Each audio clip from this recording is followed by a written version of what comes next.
Hello everyone. So this is like the fourth time I've tried to record this video. I don't know what's going on, a little bit of Murphy's Law today. Hope you guys are doing well. We had a nice pack opening earlier on one of the videos I won't be uploading. Queen Amidala, Ruler of Naboo, great hit. Wanted to talk a little bit about the pandemic as a whole and how it's kind of influenced how we think and act. I know that's kind of a big topic, but it just feels like what maybe we should talk about today. It does kind of relate to cards in general and why we might be seeing resurgence of prices.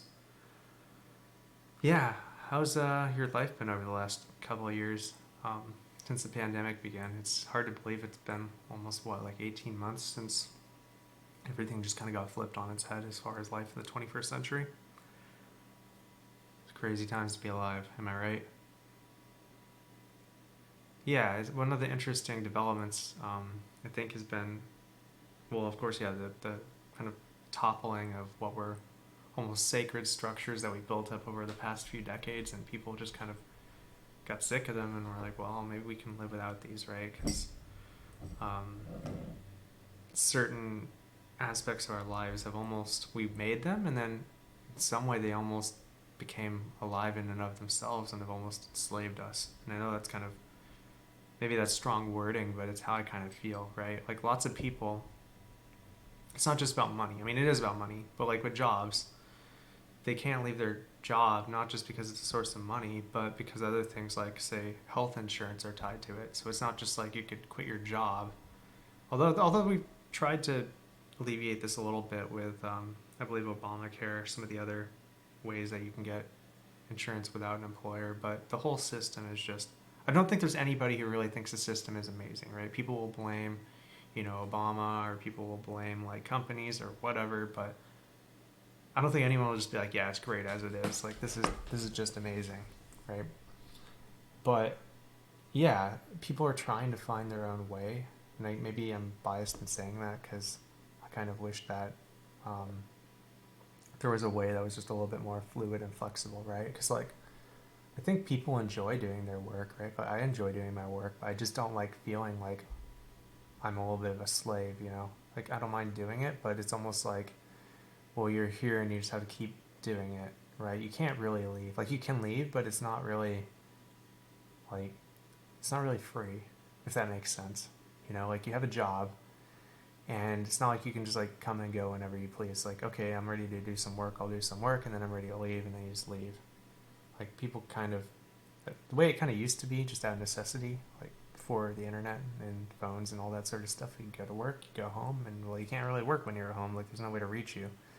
But as technology has increased in its ability to connect us together, work has kind of grown and just absorbed people's lives, right? So many of these high caliber jobs, once you start getting high up in companies, it kind of just becomes their lives, and it's socially accepted. I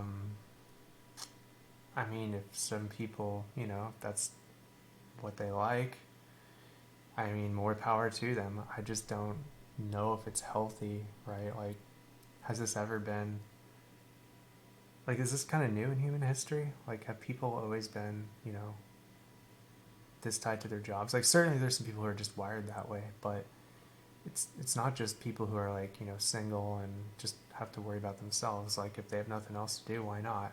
Some people have like families and stuff, and they are running like huge companies, and like how do they manage their time? Like you only have so much time, and are they really spending their time optimally, or are they trapped, right? Can they just not escape because there's just so many things that they feel rely on them? Or maybe they don't feel like they can because it's socially not acceptable to just like leave a high level position and go do something, so to say, more menial. I don't know if that makes sense. Like, would they retire and then become like, a waiter or waitress? I know we call it menial, but like those jobs are important too. I don't know. Just been thinking a lot about that recently. Sorry. And yeah, like stores of value as well. Like that's another part of it, right? Bitcoin. By the way, I own basically no crypto, so don't worry if I'm talking about crypto, I'm not trying to hype it up at all. I really have no stake in it. But it is interesting that people are going to crypto. And I know part of it just because people are trying to get rich, essentially, like get the next hot coin, which is essentially like a penny stock, right? That'll just go up to the moon and they'll become rich and everything will be amazing. But yeah, part of it's, the desire to kind of take it away from, the government or some controlling entity and to take power back. I think there's a big, movement towards that over the last year or two. And in some ways, I really kind of like that about, cards, trading cards, right? Because they're relic of like fond memories that we have, right? When I think of Star Wars, not only do I think of the movies, but some of the interactions I've had with my friends and some of the games I played and just the imaginative play of, being in that universe where things are just really amazing, compared to maybe our universe. Perhaps it could be a little bit of escapism, perhaps a little bit of inspiration too, because wouldn't it be cool if we had things like lightsabers in our universe, or if we could use the Force, things like that. So maybe there's an element of escapism there as well. I don't know. It's really made me think recently, right? Like what are we really trying to do as a whole right now? Because it seems like there's a lot of things changing in the world, and where are we really trying to go as a whole? What are we trying to get rid of, and where are we trying to go? I think we're trying to overthrow some of our past structures because they're no longer suitable for us. And we all kind of know that, but we just go along with it because it's just like the momentum, right? And that's kind of what coronavirus has given us, is kind of a necessary momentum change, right?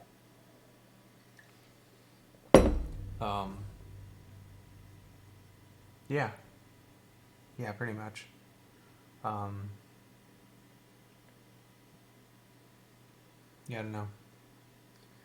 I don't know where that leads us to as a society. I know Rudy from Alpha Investments had an interesting video where he was a little, pessimistic on the future, and I agree that it's easy to see that way. The one thing we have going for us as humankind is the,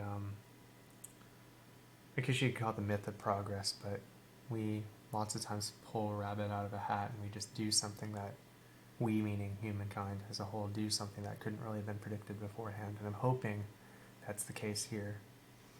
And it's kind of scary, right? Like when a caterpillar turns into a butterfly, it kind of turns into goo. And if you were just to look at the goo, you'd be like, well, what the heck's going on here? Like, it's not a caterpillar anymore, and I have no idea where we're going. So maybe that's like where we're at right now. We're just like the goo. And in some way, the plans to becoming a butterfly, so to say, are kind of baked into who we are. I'd like to think so. But the thing is, I know the people who would be more pessimistic, like they have a lot of evidence they could point to, and rightfully so, right? You could point to all sorts of negativity and atrocity in the world, but I think in some way we do have to focus on the good, because that's where our power comes from, and we can drive where we want to go. So it's up to people, I think, not even those who have power, but just everyone who, I think we all have a lot more power than we really think. And just, be honest with yourself. That's where your power really comes from. I know that's cliche and it sounds like something out of a Disney movie, but I really think it's actually the case. I think there's something there that we just don't quite understand yet. And that's where a lot of the problems in the world come with, right? Like maybe a lot of us are just stuck doing something that we really don't want to be doing because habit, because life just took us there. And maybe, and it's really uncomfortable and it's scary, but maybe we just need to break out of the mold a little bit, We just need to change things up and get closer to our truer self and our truer calling. And if we were all to do that collectively, that's how we kind of get to that next level, so to say, of society where we aren't reliant on these old structures that no longer suit us, right? It's up to us, really. And, I hope to kind of do my little part to help us get there in this channel. One of the things that it's easy to do, I mean, at least it was easy for me to do, is to think like, well, I'm going to save the world, right? And I've heard that from, a couple other folks, and I know they have good intentions, and I really mean that. I think they have good intentions. It's just, I think when you try to do that, your own weaknesses come to light, right? Because if you're trying to tell someone else, like, oh, you need to,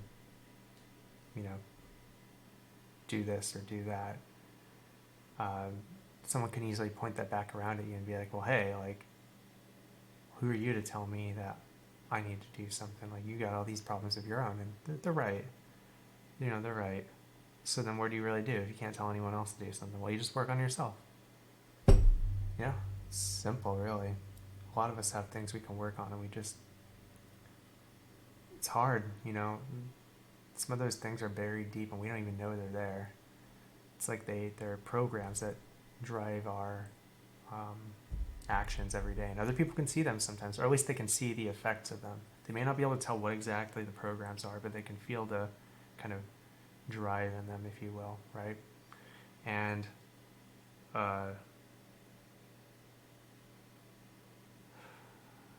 yeah, but yeah, they're somehow invisible to us, or at least they can be. They can be visible to us unless we really try to deep dive into and be honest with ourselves, because we can sometimes delude ourselves, and I've been pretty good at that in the past. I hope that's not too vague, right? I don't want to give out too many like personal details on that in this channel. It's really not the right venue for it, but yeah, I hope that, you know, the viewers here, maybe for themselves, I know it's hard, but I mean, we're all unique.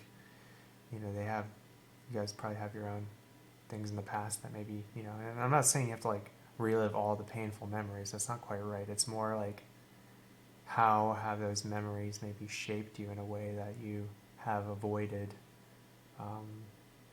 a calling that might be more true to who you are, right? Like, yeah, I can try to think, like, when you look at the past, right, what are the things you regret? They're usually the times, at least in my experience and from looking at or reading from, say, primarily older folks who look back on their lives, and it's like, well, what did you kind of regret? People regret in general when they're not true to who they really are, when they say yes when they mean to say no, when they say no when they mean to say yes, and when they don't speak out when they probably had a chance to. So yeah, those are kind of the moments I've been thinking about, just how can I rectify some of those bad habits I made for myself, and yeah, make myself a better person. Anyhow, enough rambling for me today. Hope y'all are doing well. Hey, let's just do one more pack opening, right? We got a Queen Amidala here. Maybe we'll get a Darth Maul Apprentice AI. Probably not, but hey, gotta keep this Star Wars related, right? So let's just bust open another pack. There you go. That's the opposite of stay here where it's safe. 3. Ooh, objective. 5. Oh, how'd I get 2 of these? Like 2 in a row. Alright, well, I'm not going to complain too much about that. That's pretty good. Don't look a gift horse in the mouth, am I right? 2 Queen Amidalas. Okay, well, I definitely got to post this video now, right? So, y'all are going to hear my lovely monologue. Hopefully it helps you out. I mean, I don't know. I'm just a simple man trying to make his way in the universe, right? Yeah, if you have similar thoughts or whatever, just leave a comment below, and feedback's always appreciated. Double Queen Amidala, what's it mean? Terrible joke. Sorry, guys. Yeah, take care, everyone. Stay safe. It's November. Sorry, just jumping ahead in time. It's only September. Yeah, take care, everyone. It's a crazy world out there. Take care of yourself and stay safe, everyone. Have a good one.